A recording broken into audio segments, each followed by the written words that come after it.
Hello friends, hi. எல்லோரும் எப்படி இருக்கீங்க? கண்டிப்பாக நல்லா இருப்பீங்கன்னு நம்புகிறேன். ஃபர்ஸ்ட் ஆஃப் ஆல் 1 வீக்காக வீடியோஸ் போடல. 1 வீக் 10 டேஸ் ஆகிருக்கும்னு நினைக்கிறேன். அதுக்கு ஃபஸ்ட்டு சாரி சொல்லிக்கிறேன். எனக்கு காலில் ஒரு சின்ன ஸ்ப்ரெயின் மாதிரி ஆகிடுச்சு. ஸோ ட்ராவல் பண்ணும்போது லாஸ்ட் வீக் ட்ராவலில் இருந்தோம். அப்போ வந்து பார்த்திங்கன்னா காலில் கொஞ்சம் எசக்காக ஒரு ஸ்ப்ரெயின் மாதிரி ஆகிடுச்சு. ஸோ அதனால் பெட் ரெஸ்ட்லேயும் பெயின் கில்லர்லேயுமே தான் அந்த ட்ராவல் போச்சுன்னு தான் சொல்லணும். ஸோ அதனால் வீடியோஸும் போட முடியல. ரைட் லெக் அப்படிங்கிறதுனால உட்காந்து எழுந்துக்கவே கஷ்டமாக இருந்தது. ஸோ இந்த படிக்கட்டில் நடக்கும்போது இந்த 2வது படிக்கட்டு ஸ்லிப் பண்ணி 3வது படிக்கட்டில் கால் வச்சா எப்படி எசக்கு ஆகுமோ அந்த மாதிரி ஆயிடுச்சு ட்ராவலில் நடக்கும்போது. ஸோ அது கடவுள் புண்ணியத்தில் வந்து ஃப்ராக்சர் எதுவும் ஆகலை. அது மாதிரி அந்த ஸ்ப்ரெயின் வந்து ஒரு ஃபஸ்ட் கிரேட் ஸ்ப்ரெயின்னு சொல்கிற அளவுக்கு அது கால் வைக்கும் போதே ஆச்சுன்னா ஒரு மாதிரி கழுக்குன்னு சவுண்டு கேட்டு தான் சவுண்ட் கேட்டோடனே பயந்துட்டேன் நான். ஃப்ராக்சர் இருக்குமோன்னு. கடவுள் புண்ணியத்தில் ஃப்ராக்சர் இல்லை, ஆனால் ஸ்ப்ரெயினே கொஞ்சம் ஹெவியாக இருந்ததுனால அந்த பேண்டேஜ் மாதிரி போட்டு தான் நடக்க முடியறதா இருந்தது.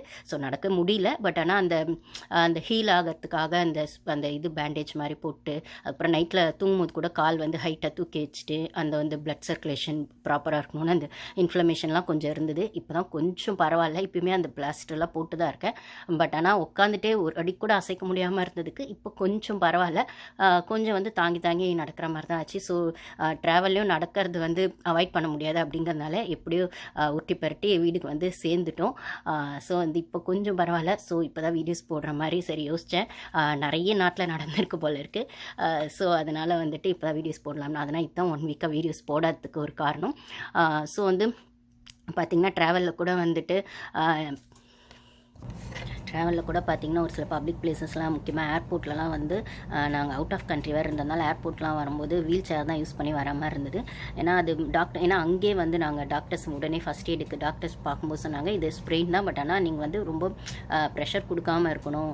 ப்ரெஷர் கொடுத்தீங்கன்னா அது நெக்ஸ்ட் லெவலுக்கு அந்த லிக்மெண்ட் டயர் அப்படி அந்த ஜவ்வு அதெல்லாம் சொல்லுவாங்க இல்லைங்களா. ஸோ அந்த லெவலுக்கு போகாமல் இருக்கணும்னா நீங்கள் பெட் ரெஸ்ட்டில் முக்கியமாக ஒரு 1 வீக் ஆச்சும் பெட் ரெஸ்ட் மாதிரி இருந்து அது பெயின் கில்லர்லாம் போட்டால் தான் வந்து இதிலே கொஞ்சம் ஹீல் ஆக வாய்ப்பு இருக்குது அப்படின்னு சொன்னாங்க. அதனால் ரொம்ப ப்ரெஷரே கொடுக்கவே இல்லை. ஸோ வந்து உட்காந்த இடத்துலேயே முடிஞ்ச அளவுக்கு என்ன பண்ணணுமோ அப்படி மாதிரி தான் இருந்தது. ஸோ எப்படியோ மறுபடியும் ட்ராவல் பண்ணி யூஸ்க்கு வந்து சேர்ந்துட்டோம். ஸோ அதனால் வீடியோஸ் போட முடியல. இது ஒரு முக்கியமான காரணம். ஸோ அதுக்காக நான் சாரி சொல்லிக்கிறேன். ஸோ பொலிட்டிக்கல் வீடியோஸ் அப்படிங்கிறது மீறி எந்த வீடியோஸுமே போடல. நான் ஆக்சுவலாக பிக் பாஸ் ரிவ்யூவர்னு உங்கள் ஓரளவுக்கு என் வீடியோஸ் ஃபாலோ பண்ணுறவங்களுக்கு தெரியும். பிக் பாஸ்லேயும் ஒரு சில அப்டேட்லாம் வந்துச்சு. இப்போ செகண்ட் லவ் அப்படிங்கிற மாதிரி கூட விஜய் டெலிவிஷனில் என்னமோ ஒரு ப்ரோக்ராம் வரப்போது போல். அதை இப்போவே ஜனங்க கழுவி ஊற்றுறாங்க. இப்போல்லாம் ஒரு ப்ரோக்ராம் தேவையா அப்படிங்கிற மாதிரி அதை பற்றி அப்புறம் பேசுவோம். ஸோ பிக் பாஸும் செப்டம்பரில் ஆரம்பிக்க போகுது அப்படின்னு சொன்னாங்க. பட் ஆனால் அதெல்லாம் ரூமர் தான். அக்டோபரில் தான் ஆரம்பிக்க போகுது. ஏன்னா தெலுங்கு பிக் பாஸோட அந்த அக்னி பரீட்சை அப்படிங்கிற விஷயமே வந்துட்டு இன்னும் ஸ்டார்ட் பண்ணலை. ஏன்னா தெலுங்கு பிக் பாஸ் 9ல் வந்து அக்னி பரீட்சையில் இருந்து தான் காமன் மேன் விஸ் செலிபிரிட்டிஸ் அப்படிங்கிற மாதிரி தான் தெலுங்கு கான்செப்ட் போன வருஷம் போச்சு. ஸோ அதை அப்படியே டிப்பி காப்பி அடித்து கட் காப்பி பேஸ்ட் அடித்து இந்த வாட்டி வந்துட்டு அதே காமன் மேன் விஷயங்களை தமிழ் பிக் பாஸ் 10லேயும் வச்சுருக்காங்க. ஸோ நீங்கள் பார்த்துருப்பீங்க ட்ரையல் 9 அதை பற்றிலாம் பேசலை. கொஞ்சம் அது டீப்பாக ஸ்டார்ட் ஆன அப்புறம் பேசலாம் அப்படின்னு. ஸோ அதே காமன் மேன் கான்செப்டை தமிழ் பிக் பாஸ் 10லேயுமே இப்போ வச்சுருக்காங்க. அதுவுமே ஸ்டார்ட் ஆகுது. ஆகஸ்ட்டில் தான் ஸ்டார்ட் ஆகும். அது முடிஞ்சு அது ஒரு 2 வீக்ஸ் ஆச்சு. 2 months ஆச்சு நடக்கும். இல்லை 1.5 months ஆச்சு நடக்கும். அதுக்கப்புறம் தான் தமிழ் பிக் பாஸ் 10 ஸ்டார்ட் ஆகும். ஸோ முதல்ல தெலுங்கு பிக் பாஸ் தான் இப்படியே ஸ்டார்ட் ஆக போகுது. மலையாள பிக் பாஸ் வந்து லேட் ஆக போகுது அப்படின்னு சொல்லிட்டு இருக்காங்க. ஜென்ரலாக மலையாளம் ஸ்டார்ட் ஆகும், தெலுங்கு ஸ்டார்ட் ஆகும், அப்புறம் தமிழ் வரும்.